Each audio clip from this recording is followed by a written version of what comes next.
start recording. So I learned my lesson from like 2 weeks ago when I recorded and the sound was really bad. I actually record Wednesday 9 a.m.s as well as a backup. So it's fine if this one goes to shit, but I think it'll be fine. So might as well get started because we got a lot to cover today. So we're on subspaces, vector spaces and subspaces for this week. The majority of the emphasis this week will be on subspaces. I know for a fact that, so Davi sent the email with what's going to be on the exam, right? And it's literally problem for problem, what the sections are, which I've never had any professor do for me, so I guess that's good. But then I think it pretty much said that everything was going to be covered on the exam anyways. So take that for what it is. Practice problems, they're on, so Davi has a link on his website, but I'd have to email every time I update them. I have to email that copy of the PDF to him, and then he has to post it online. So if you check my website instead, it'll have the more recent practice problems, and also I'm just uploading the solutions to my website as I work on them. So as you notice, I pretty much finished all the computational problems yesterday.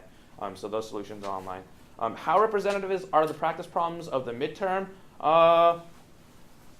Pretty representative, minus they might be a tad easier just because they're practice problems. But you'll notice that all of those practice problems were taken from previous midterms anyways. So the difficulty, the only reason I guess that you're going to think the practice problems are more difficult is because you're taking them, or the exam's going to be more difficult is because you're taking the exam under time pressure or whatever. So that's that. Any questions before we begin? So let's just jump right in to this week. I actually have my lesson plan. I lost my lesson plan, so I was really tilted during the 8 a.m. recitation, but we're good now. All right. Let's talk about vector spaces. So, am I recording this? Does someone see if I'm recording this or not? Okay, yeah, it looks like I'm recording. So, so before we jump in, what do you guys think of when you think of the word vector? What's the first thing that pops into your mind? You hear the word vector. Yeah, Mark. An arrow? Yeah, you think of an arrow, right? Did I get your name right? Yeah. Yes. Okay. So this is a vector, right? And okay, so that's the first thing you think of. What's the next thing you think of? In terms of a linear algebra class, what did we call vectors? What also are vectors? Yeah. One by n. Yeah, column vectors and row vectors, right? So we think of this guy, or we think of this guy, right? We think of these guys as vectors as well, okay? So here's the goal of this class. This isn't what a vector space is, all right? Don't think of these guys as vectors when we come to vector spaces. I hate the name vector spaces. They really shouldn't be called vector spaces. They should be called element spaces. But essentially, when you think vector space, don't default to, hey, it's a point with an arrow, essentially. So what is the definition of a vector space?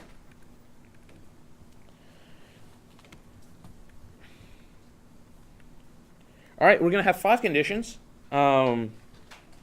And you'll notice nowhere in these 5 conditions am I going to say the word vector. So the first one is going to be a non-empty set of elements defined with, all right, an addition operation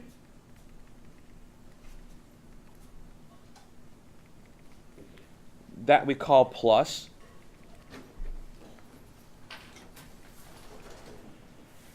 a scalar multiplication, that's not how you spell scalar,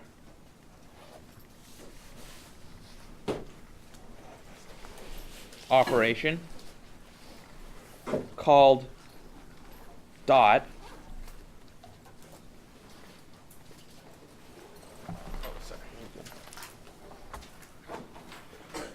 for the scalars, where the scalars, so for scalar multiplication, these scalars come from a field that we call F. But usually, F is going to be the real numbers or the complex numbers. And if it's a real number, we call this a real vector space. And if it's a complex number, we call this a complex vector space.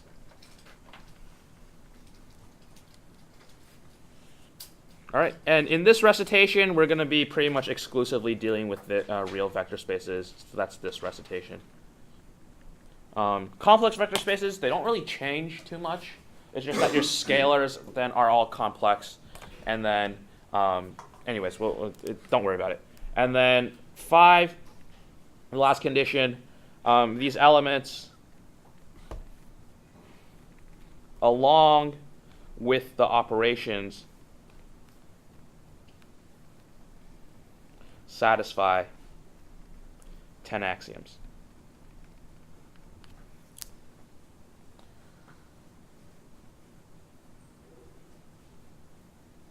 All right, and I'm not going to list the 10 axioms because it'd be a waste of time. If you want to see me actually just walk through a proof of vector spaces, I think it's in the vector space 1 video. And then the other thing is that notice how I'm defining addition and scalar multiplication in quotes is because we can literally call addition multiplication, and then we can call scalar multiplication exponentiation. The names are addition and scalar multiplication, but we can define the operation associated with the name differently. Okay? And I think for an example for this, I think this is in vector spaces 2, where I run through, I think, an example of a really wonky vector space where addition and scalar multiplication are just defined super weirdly. All right. And I think there's a problem on the practice set as well, where addition and scalar multiplication are defined super weird. Okay, so that's definition of a vector space. So, like I said, recitation, not the time to run through the 10 axioms to prove prove vector spaces. So we're going to talk about 3 of them a little later. But here's just some examples of vector spaces that we're just going to take in general. We're just going to assume that these are vector spaces, and you can use them for granted. So the first one is going to be Rn.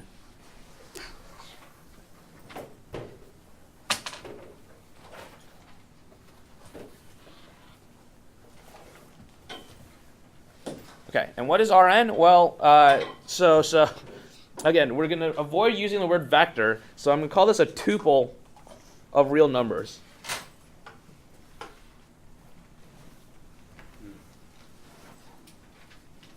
Right?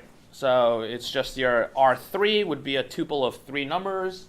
Yeah, we're familiar with this. All right, 2, MNR. So some of this notation you probably have seen in class, or you should have seen all this notation in class. So these are square n by n matrices with real valued entries.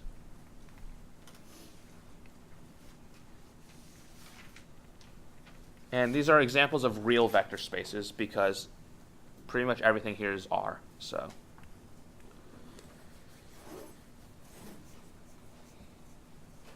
All right, so n by n matrix is a vector space, and then it's, I guess, it's brother or sister, n by n R. Right, so now we have to allow for not just square matrices, but non-square matrices. So these are m by n matrices with real valued entries.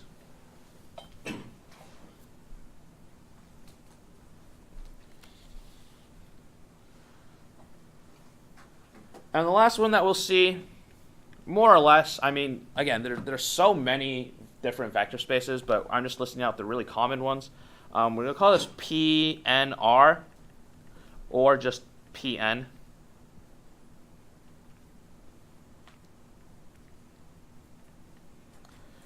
But essentially, these are polynomials of degree less than or equal to n.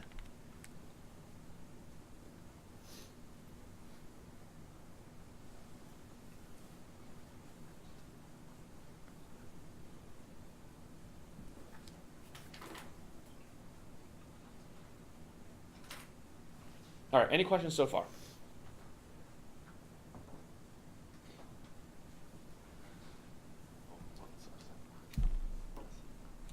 Okay, so that's vector spaces, and then now let's talk about what subspaces are.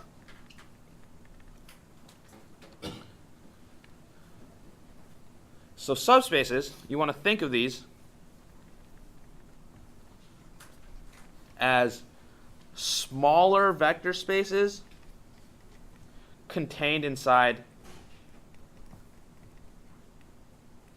a bigger vector space. All right? And it's true so that subspaces are actually vector spaces. Okay? So however, so one thing has to hold in the same 5 rules for the bigger vector space must apply to the subspace. All right? So I can't have like addition be defined as like addition in the bigger vector space and then define it differently in the subspace. All right, that makes no sense.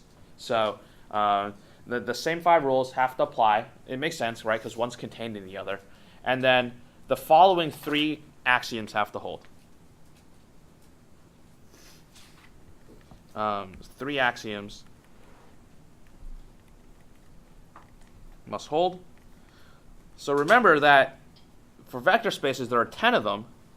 But here, we only need to check closed under addition,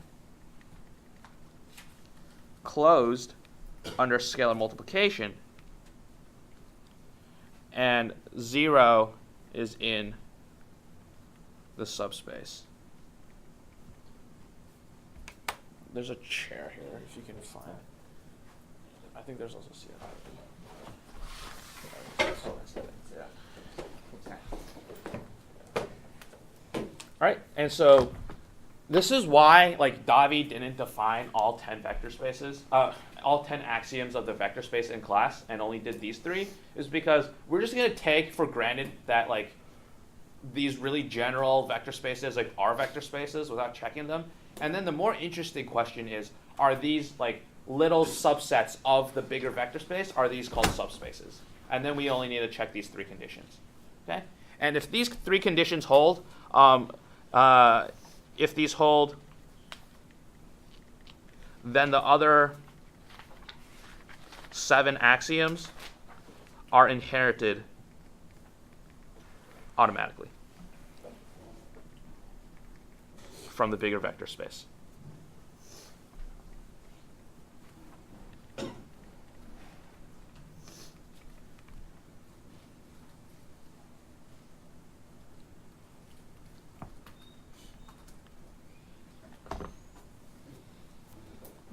Okay, so that's what subspaces is. And so now for the next, like, I guess half hour, we're just going to check subspaces.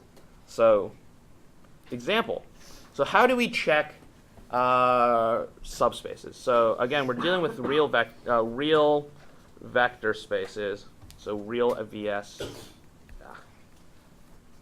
slash subspaces. Okay. So number 1.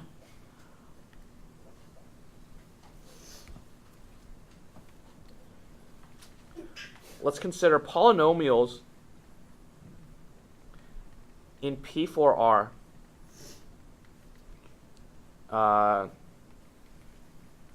with only even-powered entries.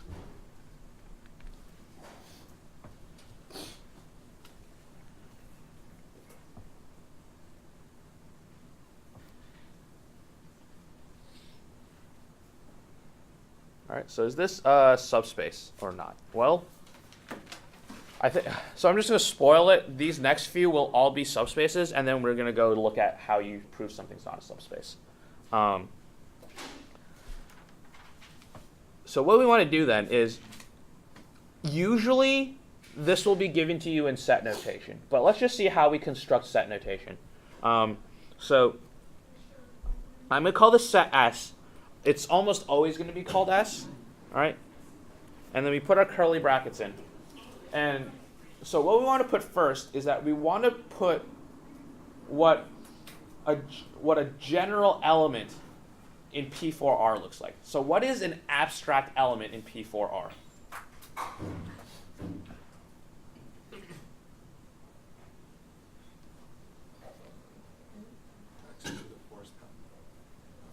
So yeah, x to the fourth, x squared, and constant.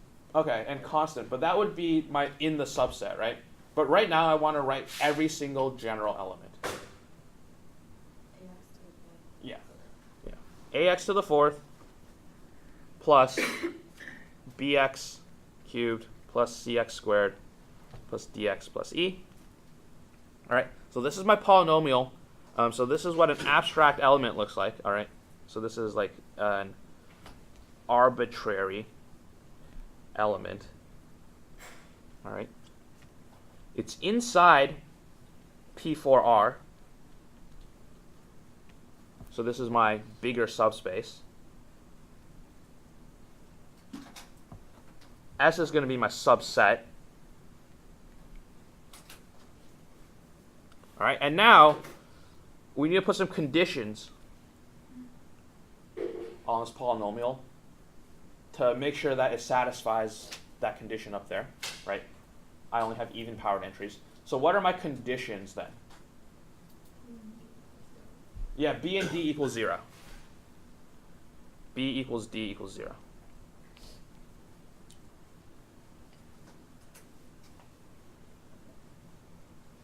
Okay, so I have to check if this is a subset, all right? And so what I do then is, so for this first one, I'm going to write out just the thought process. So we want to check closed under plus, right? Because we need to check our three conditions. And closure under addition is probably the hardest one to check. So what I have to do is I have to take two elements from the subset S, all right? And these have to be arbitrary. So I should emphasize that. So take two arbitrary elements from my subset. Okay. So what are going to be my two arbitrary elements?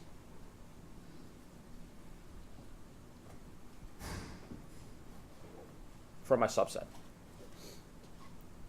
So this part's crucial to get.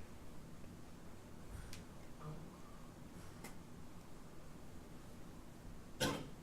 Can it be like ax to the fourth plus bx squared plus See? and then the next three letters? Yeah. So I can do that, but the way we define that arbitrary element, it makes it kind of weird, but it's the right thought. So let's take like a1 x to the fourth plus c1 x squared plus e1. All right, so this will be like my first arbitrary element.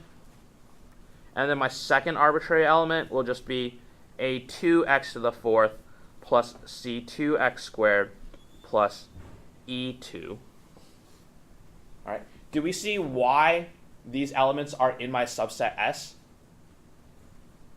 Right? Because what are the only conditions required to be in subset S?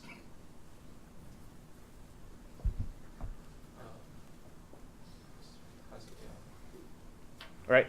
B has to equal D, it has to equal 0. So, well, right there, I I have no b's and d's, which, I mean, it's just a coincidence on how I named my coefficients, right? But more importantly, there's no x cubed term and there's no x term.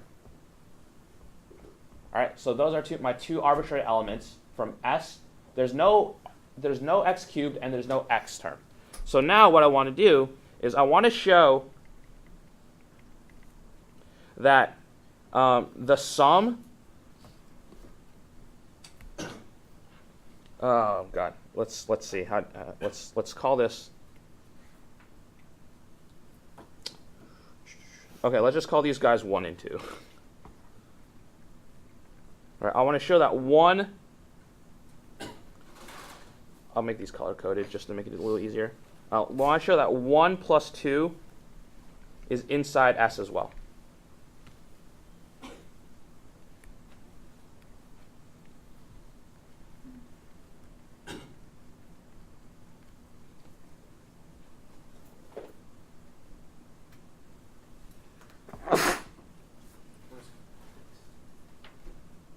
Okay, and so how do we do this? Well, I literally just have to smash these terms together. So I got a1x to the 4th plus c1x squared plus e1 plus a2x to the 4th plus c2x squared plus e2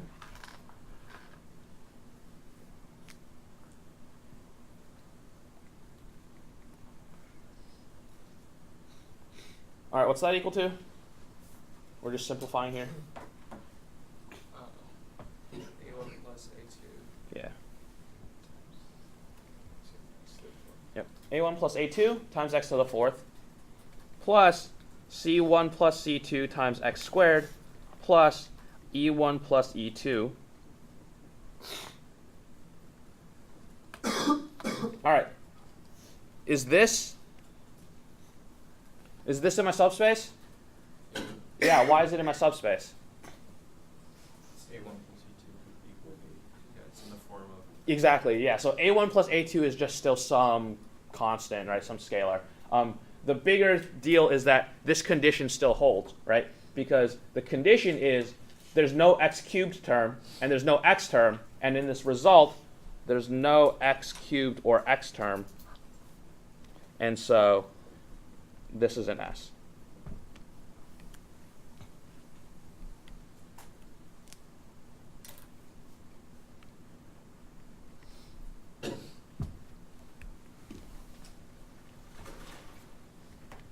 Any questions?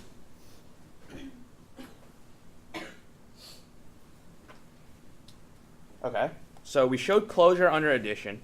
Now we want to show closed under scalar multiplication. And so we do a very similar thing, except now we take a scalar, an arbitrary scalar, in R.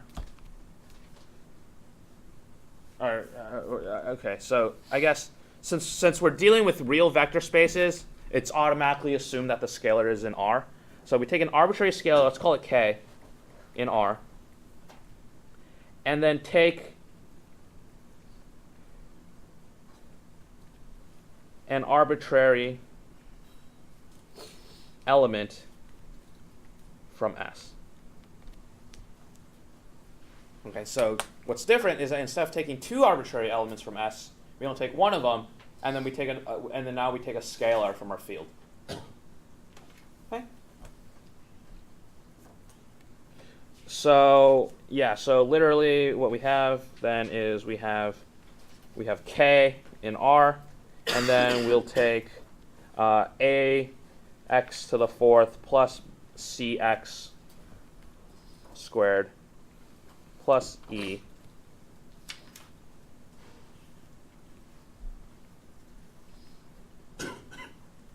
okay, and what do we want to show? Well, we want to show that k times ax to the 4th plus cx squared plus e is in S.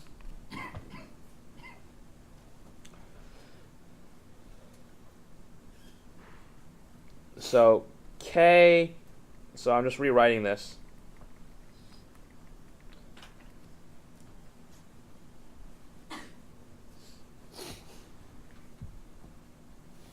So what is this equal to? Well, distribute the k. So ka x fourth plus kc x squared plus ke. And again, we see that, hey, this is just some constant, this is just some constant, this is just some constant. So there's still no x cubed or x terms. And so this is in S.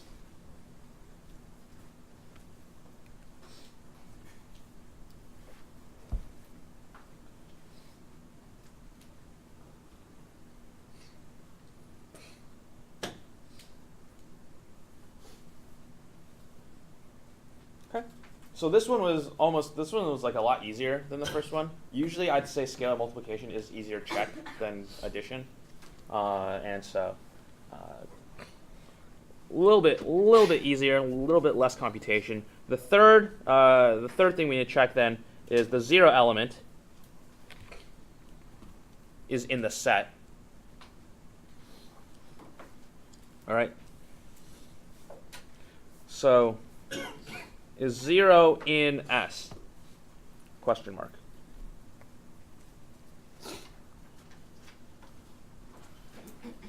What's the condition for S? B and D equals 0. B and D equals 0. So no x cubed terms and no x terms. Is there an x cubed and an x term for 0? No. Right? So I guess more formally, I mean, you can just say that 0 is in S and you're done. You can just literally say that because it's incredibly obvious. But if you really wanted to, you can say 0 is equal to 0 ax to the fourth, or 0x to the fourth plus 0x cubed plus 0x squared plus 0x plus 0.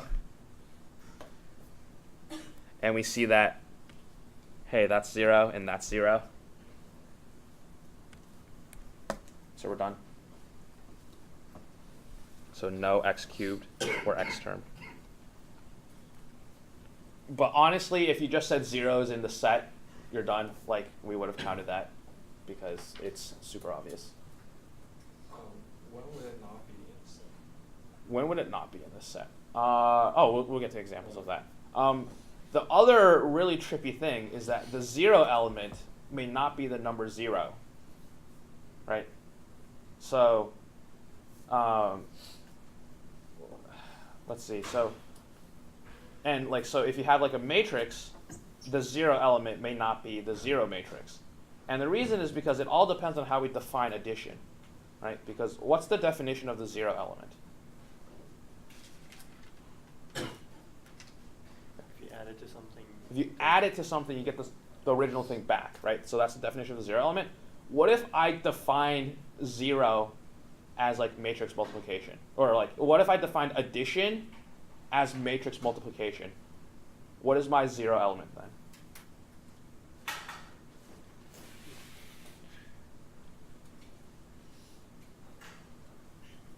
If addition is now, because remember, addition is in quotes, right?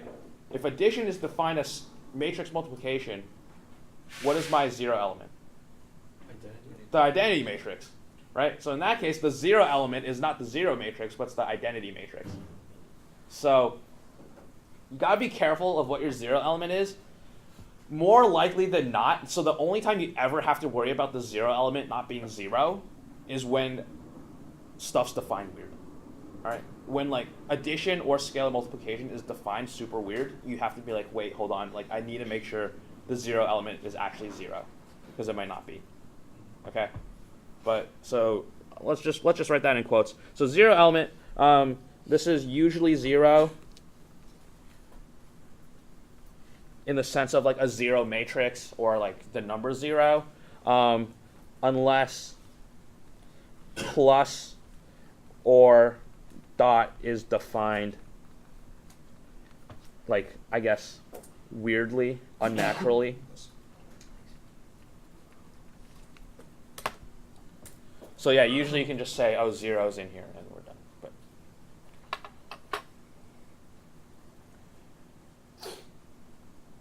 okay, so all three conditions held. This is a subspace. S is a subspace. So therefore, S is a subspace of P for R. That's fine. We'll move on to the next problem. 2. Any questions? All right. So we'll run through these guys a little faster. Let's do symmetric matrices in MNR. Actually, let's do skew symmetric matrices in MNR. Why not? Skew symmetric matrices in MNR. Remember, MNR is my subspace, is my vector space of square matrices.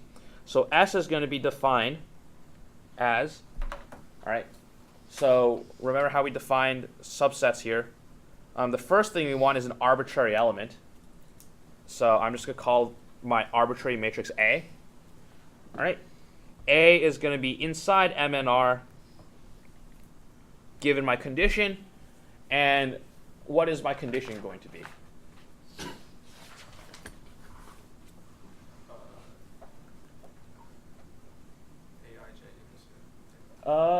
We want the condition on big A.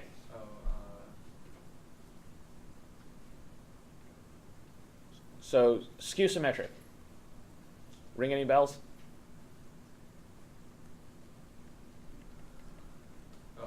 A is equal to negative A transpose.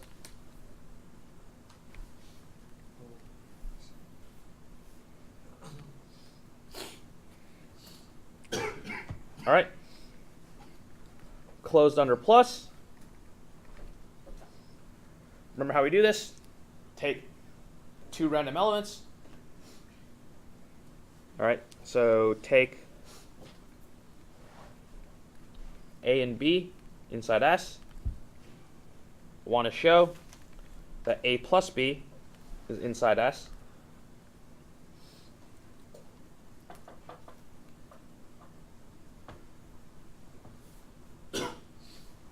All right, how do we do this? Any ideas? It's a tad different from the previous one.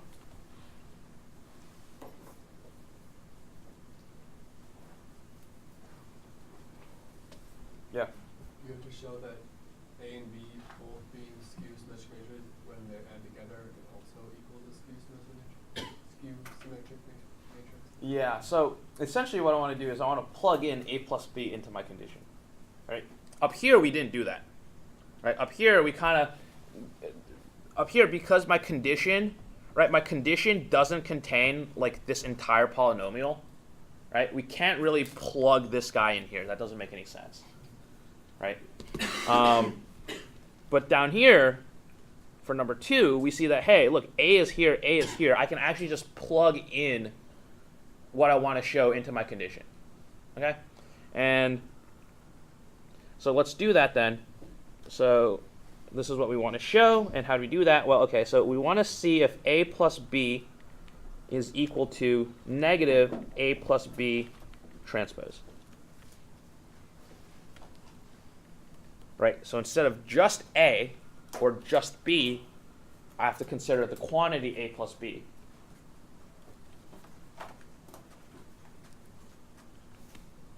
All right, let's work with the right-hand side. What can I do to the right-hand side?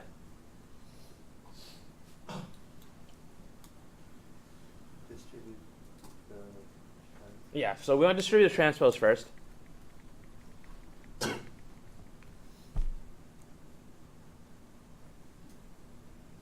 And then we want to distribute the negative sign.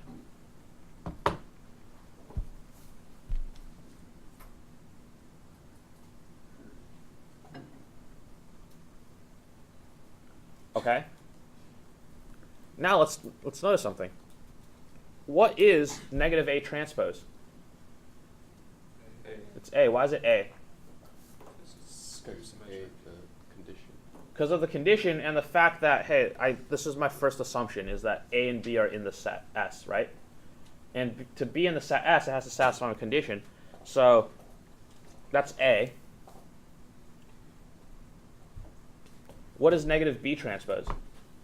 B, right? Because B is also in my set. Well, does a plus b equal a plus b? Yeah. All right, part B. Closed under scalar mult. So now we take K in R, A in S, and we want to show that Ka is in S.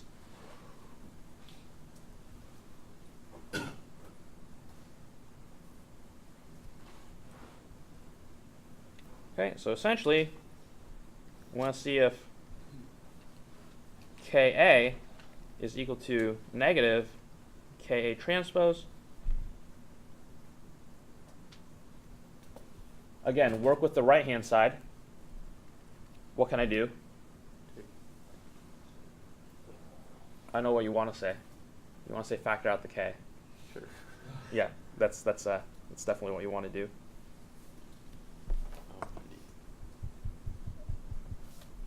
All right, and what is negative A transpose then? A.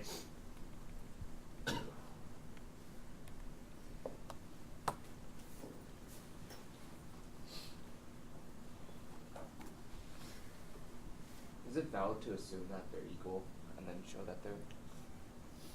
No, you want to do it this way. You want to use the condition from here. No, I mean like you said Ka is equal to negative K, K transpose T, but isn't that what we're trying to prove? Where? Oh, yeah. Shouldn't we So do it that the should opposite be way? like a Just- question mark up there. Is that a valid way to do it? This right here? Yeah. Yeah, because here you're seeing if the condition is true or not, but then you get Ka is equal to Ka. Okay, I was Yeah, just not yeah, familiar yeah. with the notation. Yep. Yeah, and it was the same thing up here as well. All right, last thing, Z, part C, I guess, is to show that the zero element exists.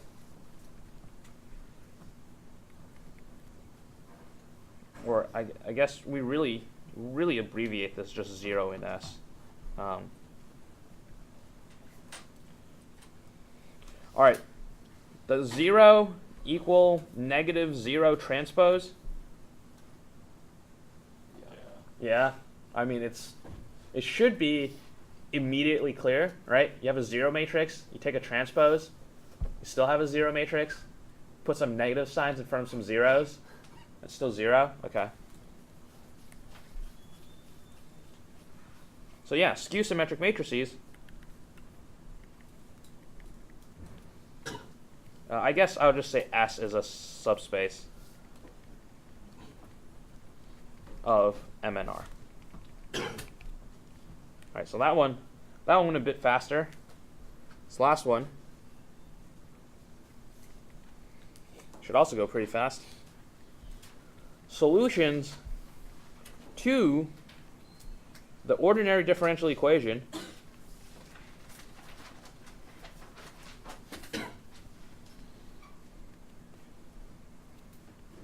it's ODE. I don't want to spell this out ever again. We always call it ODEs. Y double prime plus 6y is equal to 0.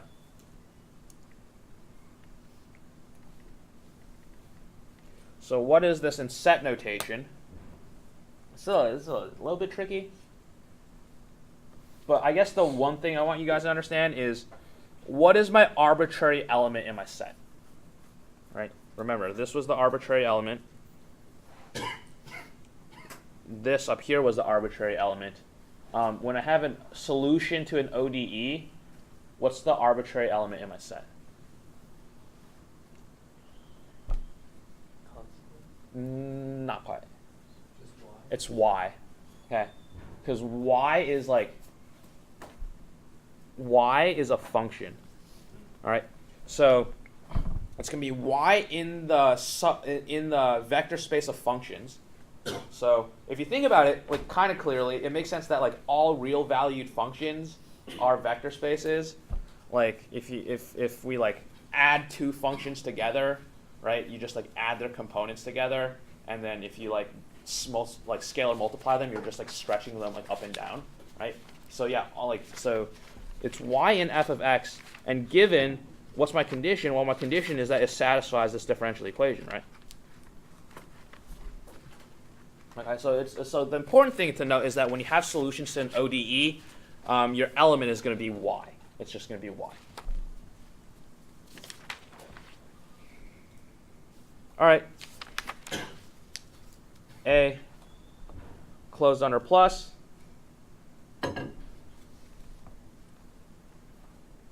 What do you want to take? Want to take two arbitrary elements. What do we call them?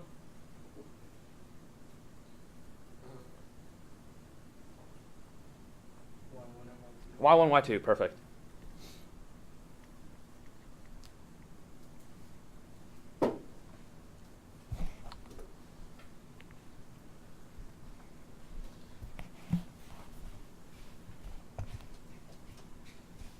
All right, and what do we want to show? We want to show that y1 plus y2 is in S. And so we want to see if y1 plus y2 double prime plus 6 times y1 plus y2, we want to see if that's equal to 0 or not.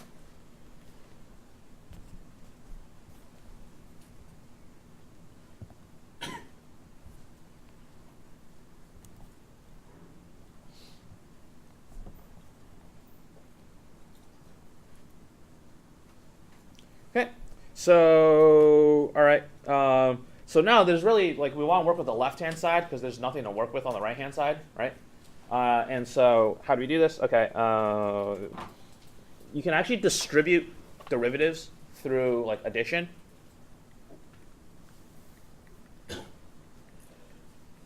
So we get y1 double prime plus y2 double prime, and then we can distribute the 6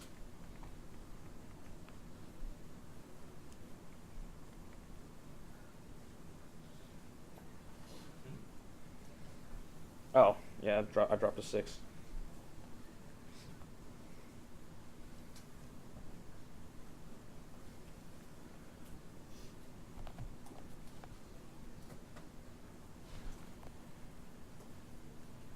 All right, and then now what? What should I do with this left-hand side?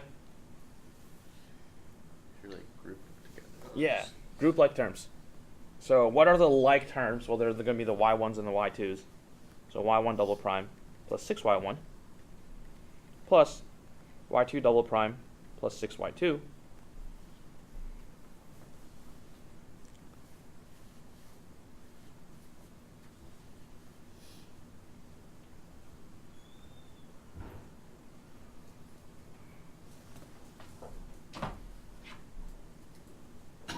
All right. And okay, so what is y1 double prime plus 6y1? 0, right? Because so I should have said y1 and y2 are in S up here, but since y1 and y2 are in my subset, right? We know that all y's in this subset satisfy that differential equation. So that means this is 0, and y2 double prime plus 6y2, that's also 0. So this is equal to 0.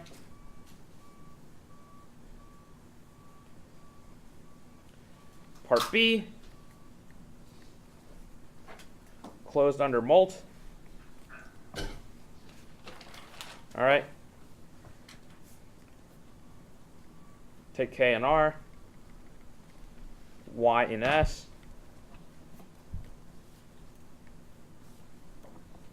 All right, we want to show that KY1 is in S, which just means we want to show that condition holds, right? And so KY1, or K, K, I don't know why I'm calling it Y1, just call it KY. KY double prime plus 6KY. We want to see if this is equal to 0 or not.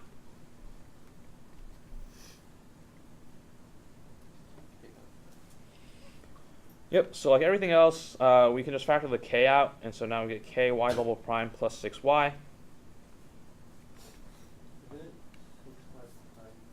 No, it's just 6Y. I mean, it wouldn't make a difference, but y double prime plus 6y. This is 0, right? By this assumption, y is in S. And so Wait, I don't get why that's 0. why is it 0? Okay, because y is in S, right? So y is in our subset. Yeah. Here's our subset. It satisfies this condition. Oh. Right. Okay. So that's 0, and then so this entire thing is 0.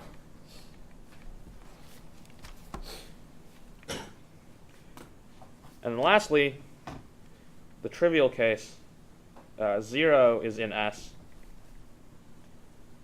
Literally just put 0 double prime plus 6 times 0 is equal to 0. And you're done. Okay, any questions there? So notice, these are all subspaces, and none of them had to deal with vectors. Okay.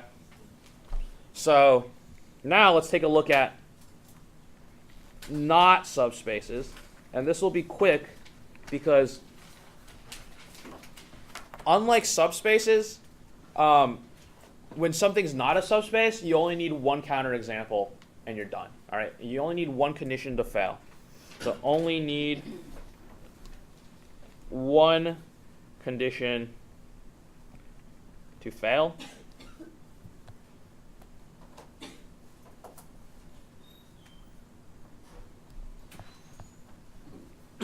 All right, so example 1 is going to be the integers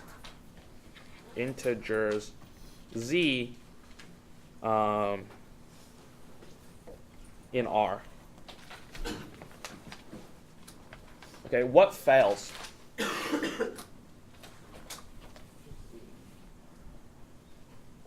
So z is just the notation for integers. Does it contain 0? Well, it does contain 0, right? 0 is an integer. The addition?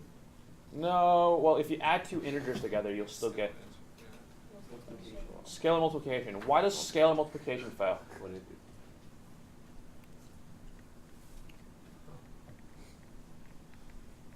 Like, not closed under a dot. Because you can multiply by something that's not a scalar. I mean, it's not an integer. Yeah, exactly. So I have to take an element that is an integer, but for my scalar, it's all real numbers, right? So e.g., Oh, yeah. take 17 in Z, but So, like, root 2 in R. Is it 0 plus integers, right? Then root 2 times 17 is not in Z. yeah. It's the it's the one for all like all natural numbers. Okay. All right. Number 2, invertible n by n matrices, also known as the subset A in M and R. What's a nice condition to write for invertibility?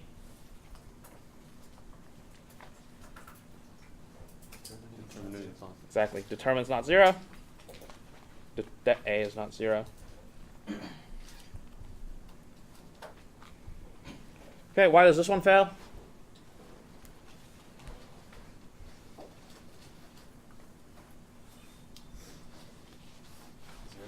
Zero's not in there.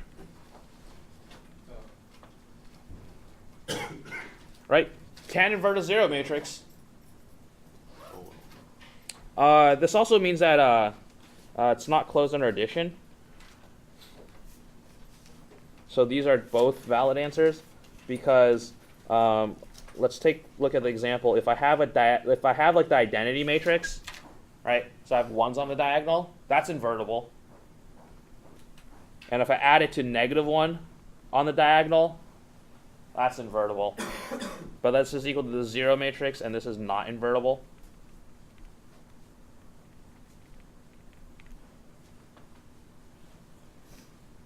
Okay? And then lastly, solutions to, I'm going to run like a minute or two over here. The ODE,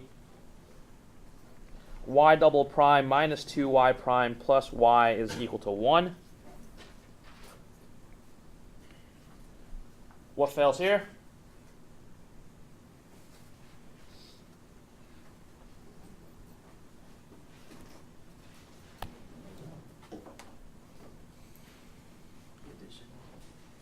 Addition fails. That wasn't the first one I was thinking of though.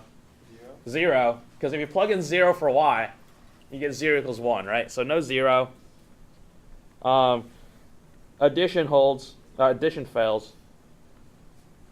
Because if we work it out like we did before, you'll actually get like 1 plus 1. Like if you plug in y, like if you plug in like y1 plus y2 in there, you'll see that you'll get like 1 plus 1, so you get 2 equals 1, so that won't hold. And by the same logic, it actually not closed under scalar mults as well. So this one just fails everything. Can you treat your scalars to be 0? No. Oh yeah, that's a really important thing. Scalars can't be 0. But I guess that's just something for you guys to remember. Because if you treat your scalars to be 0, that defeats the whole purpose of scalar multiplication. All right, that's it for 4.2 and 4.3. So I'm gonna have so there's a review session, right, in DRL. So it's Sunday, 3 to 6 p.m. in DRL A1. So the plan is this: it's gonna be 3 hours long. So 4.4 and 4.5 are on your exam, right? So that's span and linear independence. So the first hour is just gonna be like a recitation where I cover those 2 sections, and then the last 2 hours will just be me doing problems. Okay? So if you want to come for the entire thing, feel free to do that. The other thing is that it's gonna be live streamed. So I'll send details about that. So if you really don't want to show up, you can like just watch it on the internet. The reason is because A1, there are 2 screens. There's like this huge, gigantic screen, and there's this teeny screen, right? But if you hook your laptop up to the projectors in A1, you can only hook it up to the teeny screen, which defeats the entire purpose of being in A1. So I have to like stream myself and like watch myself on the big projector. So that's just how it is. And so because of that, there's gonna be a live stream. Details about that coming soon, and then I have homeworks here if you haven't picked them up before. Wait, homework 1 or 2? Oh, both. Both. All right. So Do you have videos on like linear dependency and yeah, I have videos on like all of that. So okay. Who doesn't have homework 1? Okay. This is in alphabetical order by last name. So I'll try to do names. Wait, did you say span and stuff was not? No, span is not. Just 4.4 and 4.5. span is not on the midterm? Span is not. It was August. Augustine. Thanks. Oh no. Oh no. Span is. Sorry, you said. The 4, 4, and 4, 5 are not. No, bases and dimension are not. Oh. Okay, but span and linear independence are, and it's on it's on your. Davi sent an email. Hang on. Yep. Go to the L's, I think. Yeah. That's where all you guys are. Okay. Jaden. Go. He's not here. Yeah. It's yours. Oh my. You're good. No, that's not yours. Nope. No, this one's yours. Yeah, thank you. There we go. And then here's yours. Thank you so much. All right. John, or Kenta, here's yours. John, right? Yep. Okay, is that yours? This is yours. Sorry, I forgot your name last week too. Thanks. That one. Yeah. Thanks. I'll get it next week. Yeah. And then Olu, right? Yeah, thank you. All right. Take it. Anyone need homework 1? Okay. Brian. There's Stephanie.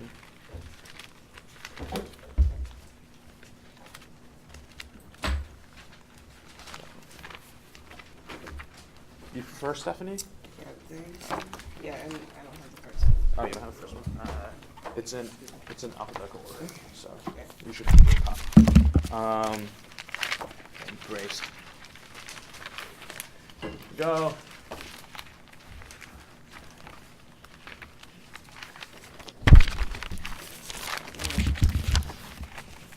Do I just take a picture of the last part of the?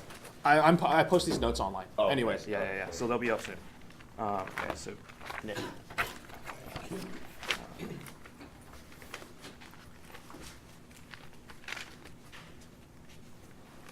think mine's the one with the paper cup right there. Oh, It's okay. pink. Okay, there we go. Okay. Maybe Pablo. Yeah, there we go. Yes, thanks. All right, everyone get there? Hold on. I think so. Yeah. Thank you, Arthur. Yep. Oh wait, he didn't pick up his homework. Okay. Anyways, sorry. You are good. Yeah. Yeah, so class study talks about like how in the R4 Mhm. condition and you have like 3 vectors. Okay. And how do you show whether it's linear dependence or Yeah. with